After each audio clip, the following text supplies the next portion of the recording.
कहानी जहां खत्म हुई थी वहीं से शुरू होती है। व्हाइट 444 ने जैसे ही बंदूक उठाई तभी अचानक से धुआं छा गया था और जब धुआं हटा रिमी जमीन पर पड़ी थी, उसे गोली लग चुकी थी। चलिए फ्लैशबैक में चलते हैं। जब ज्ञान भाई ने राइस्टार को बताया कि रिमी को किडनैप कर लिया गया है, राइस्टार बिना कुछ सोचे तुरंत बाइक उठाकर निकल पड़ा, सीधा व्हाइट 444 के अड्डे की तरफ। लेकिन ज्ञान भाई जानते थे कि व्हाइट 444 एक सनकी इंसान है, इसलिए वो भी चुपचाप राइस्टार के पीछे चल पड़ा। अड्डे पर पहुंचते ही ज्ञान भाई देखते हैं व्हाइट 444 ने राइस्टार पर बंदूक तान दी। तभी ज्ञान भाई ने स्मोक ग्रेनेड फेंका और चारों तरफ धुआं छा गया और उसी धुएं के बीच रिमी ने लॉक तोड़ दिया और राइस्टार के सामने आ खड़ी हुई। व्हाइट 444 ने गोली चला दी और वो गोली सीधा रिमी को लग गई। जब धुआं हटा रिमी जमीन पर पड़ी थी, लहूलुहान। राइस्टार घुटनों के बल गिर पड़ा और रोते रोते वो भी बेहोश हो गया। राइस्टार और रिमी का प्यार देखकर व्हाइट 444 की आंखों में आंसू आ गए। वो घुटनों पर बैठकर माफी मांगने लगा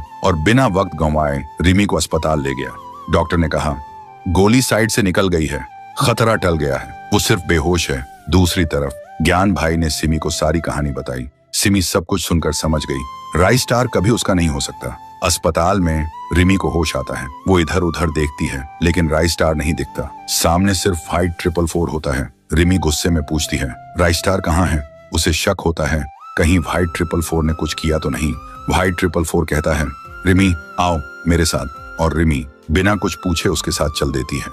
इधर राइस्टार को होश आता है। वो देखता है सिमी के कमरे में है। सिमी उसके पास होती है। राइस्टार गुस्से से बोलता है, रिमी कहाँ है? सिमी कहती है, चाहिए ना रिमी, तो जैसे मैं कहूँ वैसे करना होगा। राइस्टार बिना सोचे हाँ कर देता है। सिमी उसे एक ड्रेस देती है और कहती है, ये ड्रेस पहनकर क्लॉक टावर जाओ, वहीं मिलेगी रिमी, इन्हीं कपड़ों में। राइस्टार बिना कुछ बोले निकल पड़ता है।